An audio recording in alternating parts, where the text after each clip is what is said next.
In this video, we'll discuss the history of the White Swan and Sun Cleaners Superfund site, the contaminants of concern surrounding the site, and how local landowners, including the Department of Military and Veterans Affairs, are adapting to the contamination.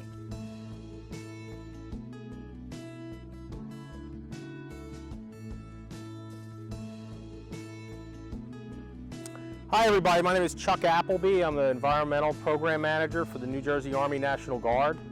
We're here today to go over a case study for our environmental condition of property pre-construction assessment that was done for this facility, which is our RTI and our billeting facility at the Girt National Guard facility in Wall Township, New Jersey. We are right on the Atlantic Ocean, and it comes in just off around a quarter of a mile, and then we have all of Wall Township and Monmouth County around us with light industry, residential, and some very unique polluted sites.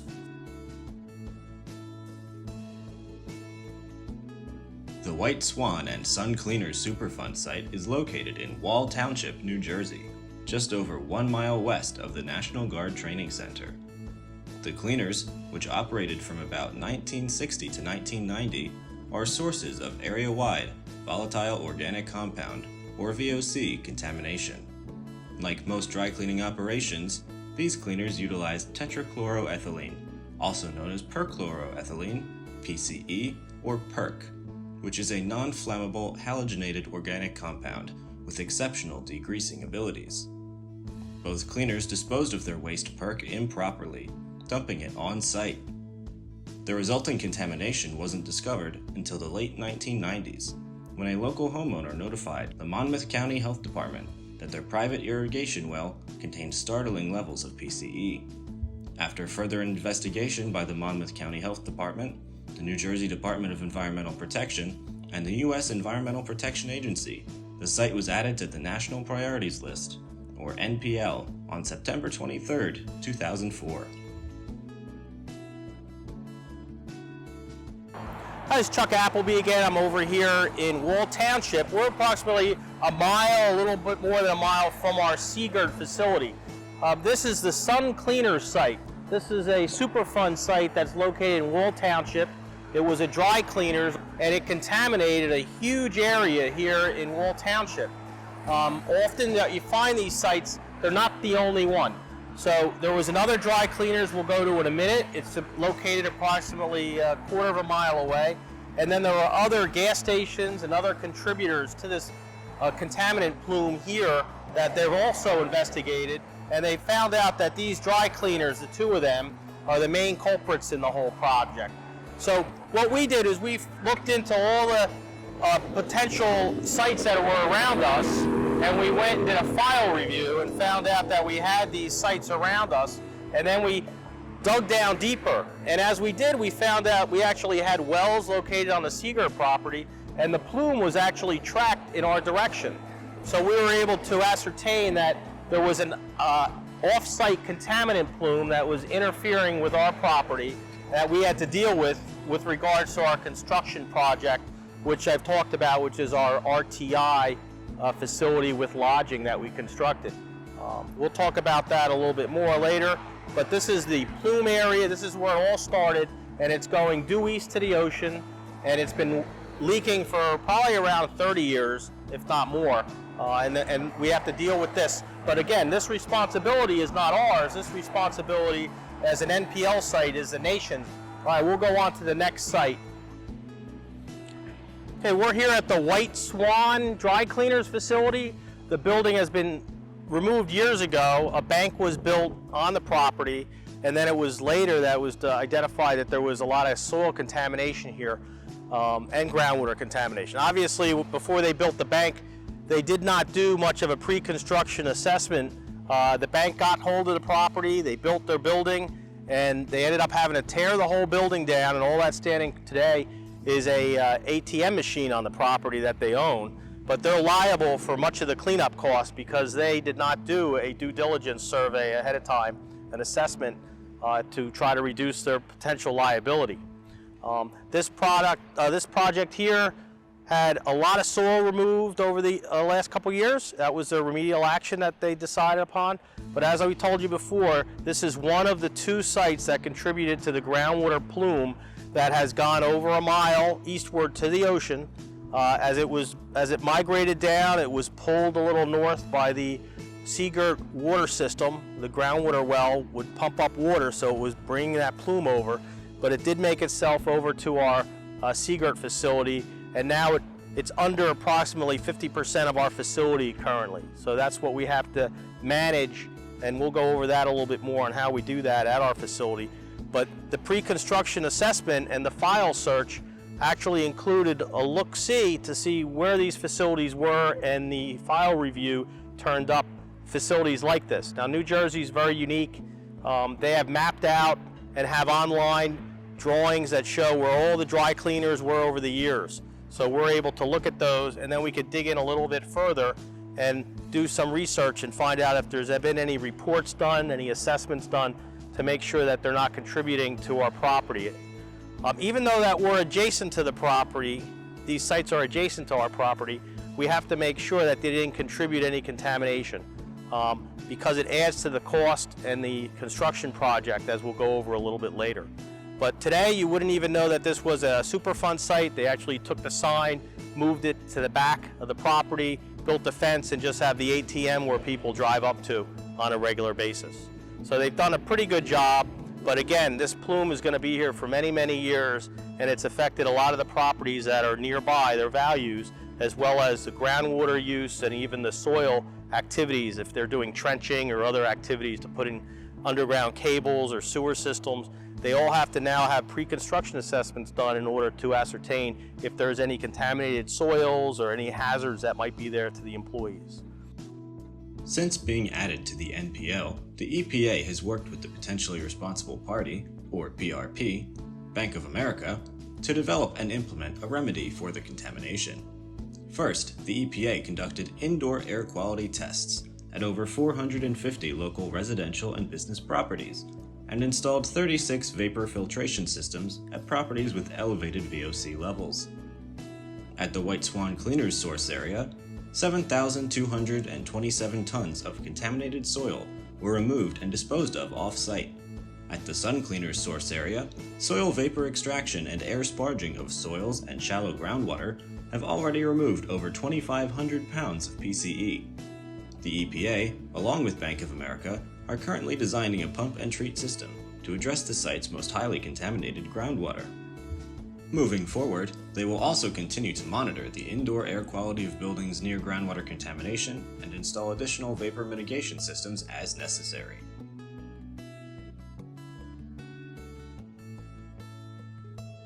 PCE is not the only contaminant of concern at the White Swan and Sun Cleaners site. Over time, anaerobic microorganisms in the contaminated media transform PCE through reductive dechlorination reactions, stripping it of its chlorine atoms. Eventually, PCE degrades into trichloroethylene, or TCE, dichloroethylene, or DCE, and finally, vinyl chloride. In addition to PERC, the EPA lists TCE and DCE as contaminants of concern at this site.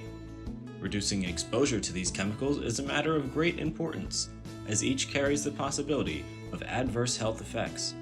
Nervous system depression, birth defects, and certain types of cancer have all been linked to these contaminants.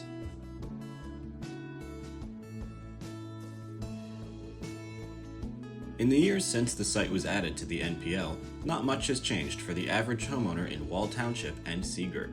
While the EPA continues to conduct indoor air quality testing and install vapor filtration systems as needed, most people are not affected by vapor intrusion in their homes. In fact, the Agency for Toxic Substances and Disease Registry, or ATSDR, has studied all potential health impacts of the contamination for the local population. Their analysis showed that even at the highest detected levels of contamination, found only at the source areas, human health would be unaffected by the groundwater's use in swimming pools, lawn irrigation, vegetable gardening, and other non-potable applications. This has meant that property owners can continue to use private irrigation wells and don't need to pay for additional municipal water for non-potable uses. Unfortunately, the contamination has reached the town of Girt's municipal drinking water wells. However, thanks to careful monitoring by the municipality, PCE levels in drinking water never reached the New Jersey groundwater criteria, and the town installed an air stripping system to remove VOCs from the water prior to distribution. The National Guard Training Center has not been immune to the effects of the groundwater contamination. Quarters 1, a historic on-site home that is rented to summer visitors, is one of the few Girt buildings with a basement. As such, it has a higher risk of vapor intrusion than most other buildings, and has therefore been incorporated into the US EPA's recurring indoor air quality testing program. In addition to Quarters 1, the contamination also affects the training center's single irrigation well. This is Chuck Appleby. I'm here at the north fence line of the Girt property for the New Jersey Army National Guard. We've been discussing the White Swan NPL site with a groundwater plume that's heading in our direction here, heading east towards the ocean. That plume has met us here. It's literally below us, and we have our one well system here for pumping groundwater out for utilizing at our facility. Luckily, the well system is not utilized for any potable use. It's only utilized for our croquet field. That's a lease operation to some local croquet players that are neighbors here to us at Girt. The well's been here for several years now. They opted to put the well in, not to use the potable water that comes in right next to it from the local town. All our buildings here for potable use and all our water use, the water comes from the Girt municipal well system, and we purchased that. This system here, which has a tank and a well and a control system, is only used for the court, and that is only on a seasonal basis. So with the signage as engineering controls, we have signage also on the court, and also the ATSDR health assessment that was completed several years ago, which concluded that the water from this area could be used for irrigation purposes. We have continued to allow them to use that. Over time, if this changes, we'll make adjustments to that, and we may have to get rid of the well. One other thing about the well is that you can see the head of the well, the PVC is damaged quite a bit. That's because of the lawn care equipment, the running into it all the time. So that's a constant issue that we have to try to protect these. We try to put bollards around to protect it, but we just can't seem to get that done around here. So again, we want to maintain these systems. If they can be utilized, we want to utilize them for as long as we can. But as soon as they become a health hazard or adverse impact to the environment in some way, we need to shut them down. Hello everybody, we're over here at our croquet field. This is a leased field that we have some residents here playing today. As you can see, it's more of a senior sport here in Girt, New Jersey.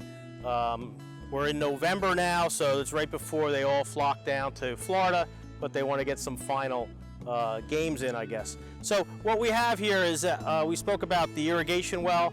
We utilize the water from the well to irrigate the croquet field here. This is a lease managed by the croquet club, and they have it with the New Jersey Army National Guard.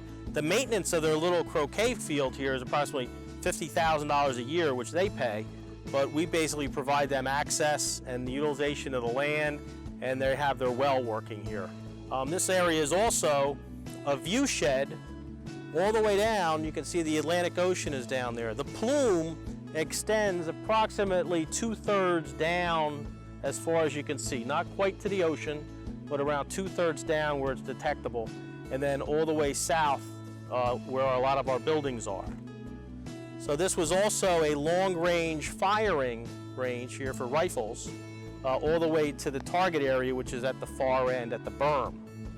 So this land has been utilized for a lot of different things over the years, and currently it's part of a historic area, plus we lease it out, and we have the compounding issue of our plume underneath, which prohibits us from doing certain construction and other groundwater uses.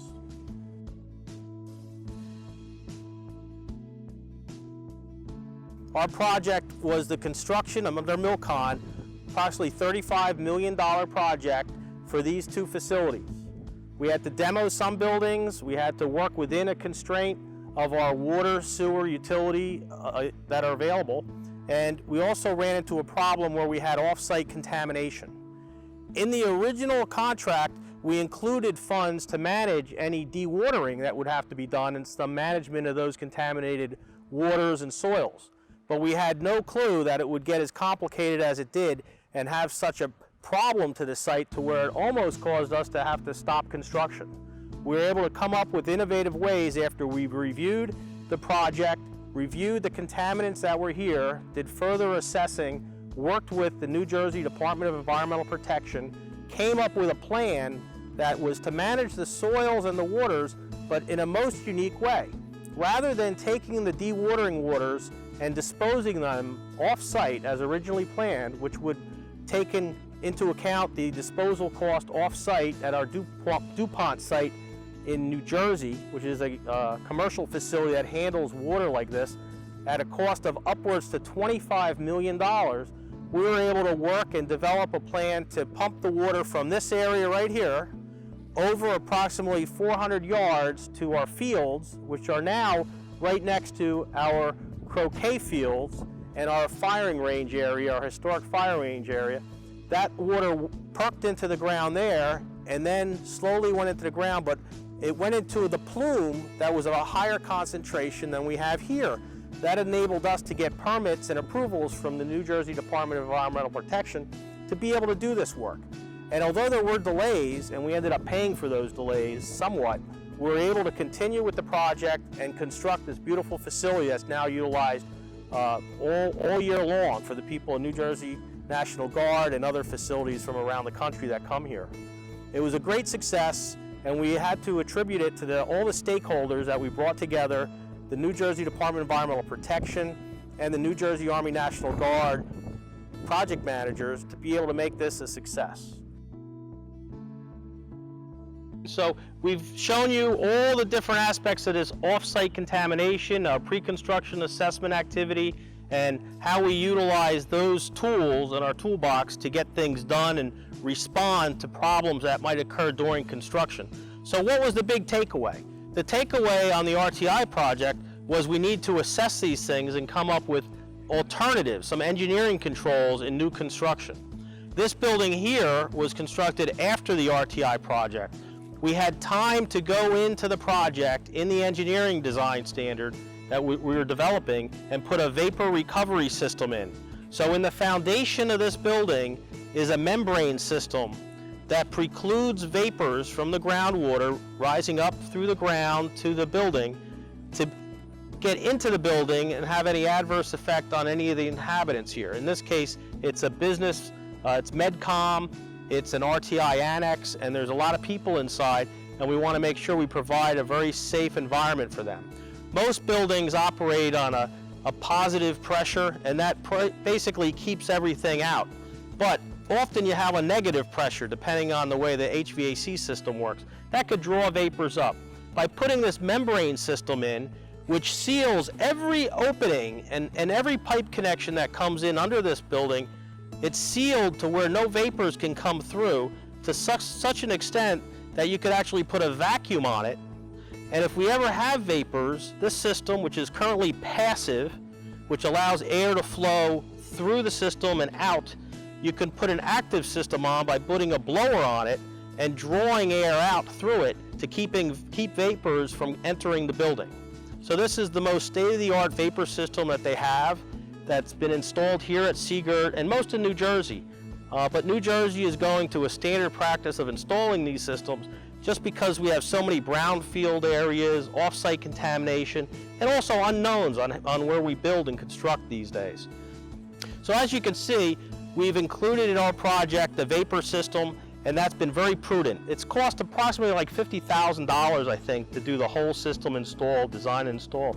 So I think it's money well spent. It'll be here for the long term, and if we ever need to turn it on to an active system, if the plume comes in heavier than it is, we can do that with some small modifications to the system. So I hope you learned a lot today from this tour through our facility and our off-site contamination. I hope you don't have NPL sites next to you or under you, but if you do, I think you'll take away how we handled this situation. It was in the best interest of all the people here at Girt. Thank you very much.